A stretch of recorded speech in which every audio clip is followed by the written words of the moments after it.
The Venmo notification lit up my phone at 2:17 a.m. $2,000 requested by Daniel. Note, family helps family. I stared at the screen longer than I should have. Not because of the amount, but because of the audacity. A week earlier, he told me to stay away from his house. I remember the silence after he said it. Not awkward, not emotional, just clean, like something had finally snapped into place. My niece's Christmas list was still open on my laptop. I hadn't closed the tab. A MacBook Pro. A designer bag I had to Google because I don't live in that world. And $1,000 in cash. I didn't reply right away. I let the message sit there, unread, like a small, controlled cruelty. When I finally typed back, I kept it simple. You'll be lucky to get a candle. No emojis. No softness. Minutes later, Daniel's response arrived sharp and immediate. Then stay away from our house.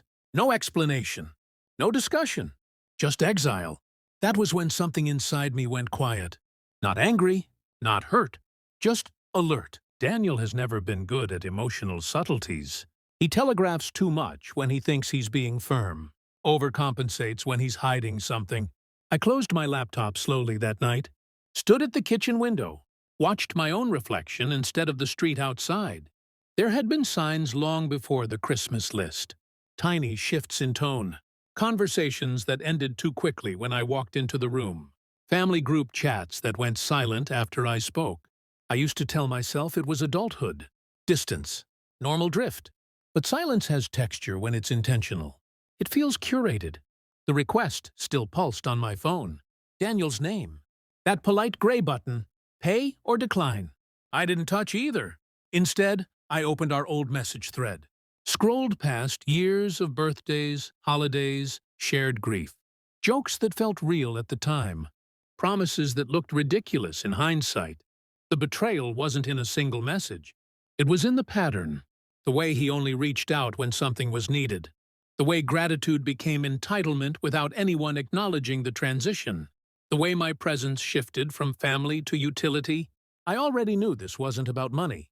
It was about control, about narrative, about someone trying to punish me for not playing the role they assigned.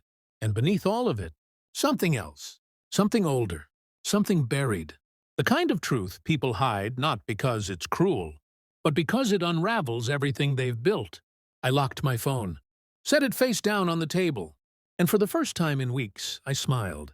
Not because I felt victorious, but because I finally understood what game we were playing. I didn't respond to the Venmo request. Not immediately. Silence is a tool when you know how to hold it. 3 hours later, Daniel sent another message. Did you see it? No greeting, no warmth, just expectation. I watched the typing bubble appear and disappear twice. He was rehearsing, which meant he was nervous. That was new.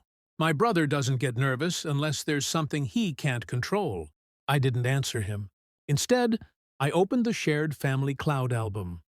The one we'd all used for years, holidays, birthdays, vacations. It had always been a sentimental archive, proof that we were still connected. I scrolled slowly. Not for the photos, for the metadata, dates, locations, times when I supposedly wasn't around. But somehow moments still existed with me edited out. There were entire events I had attended that had been cropped, erased, reframed. At first glance, it looked innocent, just selective posting. But when you zoom out far enough, patterns begin to form. I wasn't being forgotten. I was being removed. I checked social media next. Mutual friends, tagged posts, casual comments.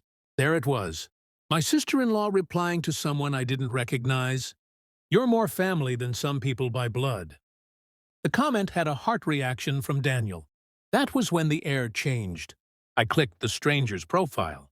Nothing dramatic, just a man with a friendly smile and too many photos of my niece. Not uncle photos, not casual snapshots, intimate ones. The kind you earn with proximity. I sat with that for a while, let it settle. I didn't jump to conclusions. I never do. I collect.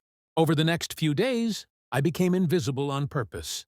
No messages, no reactions, no presents. People reveal more when they think you've stopped watching. I pulled old receipts. Not financial ones, emotional ones. The birthday I was too busy to attend because plans changed last minute. The holiday, I was told they were keeping it small. The way Daniel had started calling me by my name instead of bro. Language shifts when loyalty does. By the time Daniel sent the third Venmo request, I wasn't guessing anymore. This wasn't just about entitlement, or money, or disrespect. This was about replacement. Someone else had slowly been installed in my place. Not officially, not publicly, but functionally. The stranger had been at dinners, at school events, on trips I was never invited to.